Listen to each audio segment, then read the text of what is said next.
ഇടതുപക്ഷ ജനാധിപത്യ മുന്നണി ഗവൺമെന്റ് അധികാരത്തിൽ വന്നപ്പോൾ സഖാവ് പിണറായി പറഞ്ഞു, ധനകാര്യ വകുപ്പ് മന്ത്രിയായി ഐസക് പറഞ്ഞു, നമുക്ക് കിഫ്ബിയെ ഒരു പുതിയ തലത്തിലേക്ക് അവതരിപ്പിക്കണം. എല്ലാ കോൺഗ്രസ് MLA-മാരും മന്ത്രിമാരും എല്ലാം പറഞ്ഞു, ഇതൊന്നും നടക്കാൻ പോകുന്ന കാര്യമില്ല. കേരളത്തിൽ ഇടതുപക്ഷ ജനാധിപത്യ മുന്നണി ഉയർത്തിക്കൊണ്ടുവന്ന ആ സാമ്പത്തിക സ്ഥാപനം ഇന്ന് 96,000 കോടി ഉറുപ്പിയുടെ വികസന പ്രവർത്തനത്തിനാണ് നേതൃത്വം നൽകി കഴിഞ്ഞിട്ടുള്ളത്. സഖാവ് പിണറായി വിജയന്റെ ഗവൺമെന്റ് അധികാരത്തിൽ വന്ന ആ നിമിഷം നമുക്കൊരു കാര്യം മനസ്സിലായി, കേന്ദ്ര ഗവൺമെന്റ് നമ്മളെ സഹായിക്കില്ല.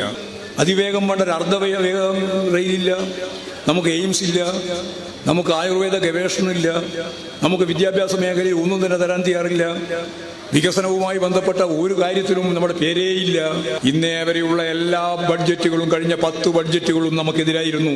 രാഷ്ട്രീയമായിട്ട് നമുക്കെതിരായ നിലപാടാണ് BJP എടുത്തുകൊണ്ടിരിക്കുന്നത്. അതിന്റെ ഭാഗമായിട്ടാണ് പകപോക്കൽ, രാഷ്ട്രീയ പകപോക്കൽ തന്നെയാണ്. ഈ ഗവൺമെന്റിനെ ഒരു ഇഞ്ച് മുന്നോട്ടേക്ക് പോകാൻ അനുവദിക്കില്ല എന്ന് പറഞ്ഞുകൊണ്ടാണ്. പക്ഷേ ഈ ഗവൺമെന്റ് ഈ പ്രതികൂല പശ്ചാത്തലത്തെയും അഭിമുഖീകരിച്ച് അതിജീവിച്ച് മുന്നോട്ടേക്ക് പോയ പാരമ്പര്യമാണ് ഈ മാർച്ചിലും വരാൻ പോകുന്നത് എന്ന കാര്യം നിങ്ങൾ ധരിക്കുക. കൃത്യമായിട്ട് ഞാൻ പറയാണ്, ഞങ്ങൾ ട്രഷറി പൂട്ടില്ല, ഞങ്ങൾ തുടങ്ങി വെച്ച ഒന്നും അവസാനിപ്പിക്കില്ല, എല്ലാം തുടർച്ചയായിട്ട് മുന്നോട്ട് കൊണ്ടുപോകുക തന്നെ ചെയ്യും എന്ന് ഞാൻ ഇടയിൽ പറഞ്ഞു വെച്ചിട്ട്, വളരെ ഭാവനാപൂർവം കേരളം എങ്ങനെയാണ് ഈ കുടുക്കിൽ നിന്ന് രക്ഷപ്പെട്ടത് എന്ന കാര്യം നമുക്ക് മനസ്സിലാവണമല്ലോ.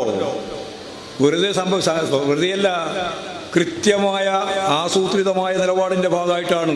അതാണ് കിഫ്ബി. കിഫ്ബി ഞങ്ങൾ തുടങ്ങിയതല്ല, ഉമ്മൻചാണ്ടിയുടെ കാലത്താണ് തുടങ്ങിയത്. അവിടെ കിടക്കുകയായിരുന്നു മൃതപ്രായം.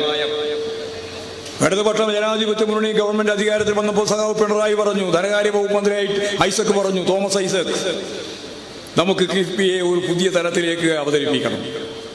നമ്മുടെ കേരളത്തിന്റെ പശ്ചാത്തല സൗകര്യ വികസനത്തിന് കൈകാര്യം ചെയ്യാൻ സാധിക്കുന്ന സാമ്പത്തിക ഏജൻസിയായി കിഫ്ബിയെ മാറ്റണം. കിഫ്ബി എന്ന് കേട്ടപ്പോൾ തന്നെ UDF-കാർ പുറപ്പെട്ടു, ലീഗുകാർ പുറപ്പെട്ടു, കോൺഗ്രസുകാർ പുറപ്പെട്ടു, BJP-ക്കാർ പുറപ്പെട്ടു. എന്താണ് ഇവർ ചെയ്യുന്നത്? ഇവരിങ്ങനെ സ്വപ്നം കാണുകയാണ്, മലർപ്പൊടിക്കാരന്റെ സ്വപ്നം. എല്ലാ കോൺഗ്രസ് MLA-മാരും അവരുടെ പഴയ മന്ത്രിമാരും എല്ലാം പറഞ്ഞു, ഇതൊന്നും നടക്കാൻ പോകുന്ന കാര്യമില്ല.